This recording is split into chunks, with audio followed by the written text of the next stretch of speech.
Good afternoon, music world. John here from What's Spinning here today for my second part of List Week. Today I'm going to be breaking down my top 5 EPs of the year, which there were quite a few really great EPs today. I think there were maybe a few more that I had to choose from last year, but the EPs that did come out here that I really enjoyed this year, I loved quite a bit. So as usual, this is all opinion, folks, so let's just have some fun.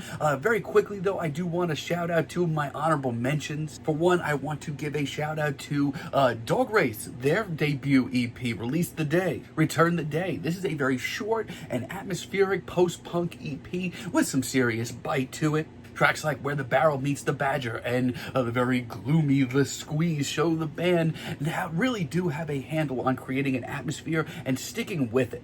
Not only that, but Catherine Healy's vocals throughout this thing are an absolute joy. They are ghoulish, they are magnetic, and just completely paranoid. The sort of over-the-top vocals I love in post-punk. Also, want to give a shout out to this new Nilüfer Yanya EP, Dancing Shoes. I mean, I've been very on the fence with her stuff since she came onto the indie scene a few years ago. I always loved tracks here and there, but these 4 or 5 tracks on this new EP are 4 of her best. Every track here is just so breezy and hypnotic and full of charisma. Her vocals across this thing are really impressive too. It has a lot of very breezy 90s alternative vibes, but with some modern production. If this is the direction she's going to be sticking towards going forward, count me in. Alright, now want to go into my top 5 favorite EPs of the year. And at number 5, I know a lot of people didn't really enjoy this thing that much, but I'm going to put Orville Peck's Appaloosa here. This thing is a tight 7-track, 25-minute EP that's just got a lot of heart to it. From the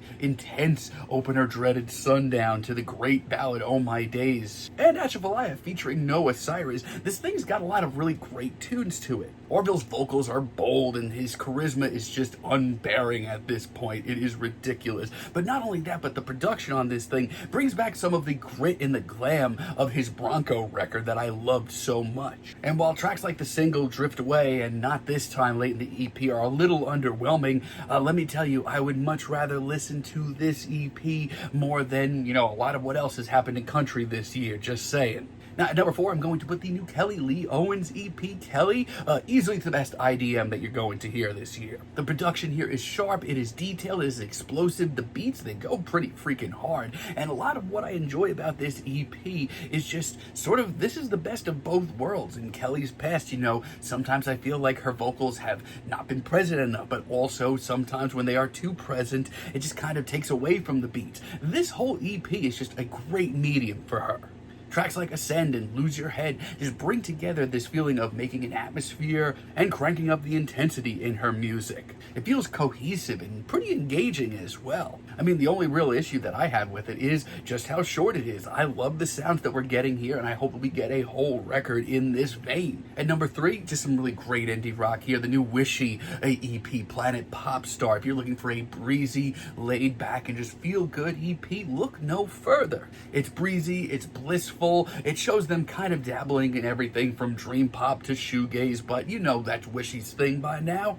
Hell, the atmosphere alone of this EP is a major selling point. I mean, when spring rolls around, if you want some good vibes, put this EP on, kick back and just chill, man. Also, at number 2, Full of Hell, Broken Sword, Rotting Shield. This is their most cohesive project in maybe 5 years. Across these 7 tracks, they get into their sort of grindcore, explosive, nasty rhythm, but alongside of some better songwriting, I feel like, and an eerie atmosphere, this thing is so easy to take in.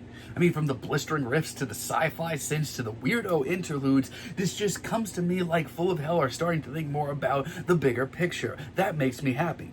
Full of Hell honestly sound really reinvigorated on this project. Can't wait to see what they do with it. And number 1, right off the bat this year, this EP blew my mind, and it's been one of the most thrilling things that I've listened to all year, and that would be Chalk's new EP, Conditions 3. If you are a fan of modern or classic industrial with some metal thrown in, you're going to want to hear this. I mean, for the last few years now, Chalk has been bubbling under the surface, but with this new EP, it sounds like they are ready to take over. This is a great showing for them and shows what they can do on a more intense track, like Afraid or Tell Me, but also shows what they can do in a much more, I don't know, ambitious environment, like Pool Scene. It's a pretty immersive little EP with some great production. It's short, but really intense, and it really does excite me for the future of this band. So that's my top 5 EPs of the year. Be sure to let me know down below what you have been listening to this year, EP-wise. And of course, stay tuned tomorrow for my top 50 singles of the year. You're not going to want to miss it.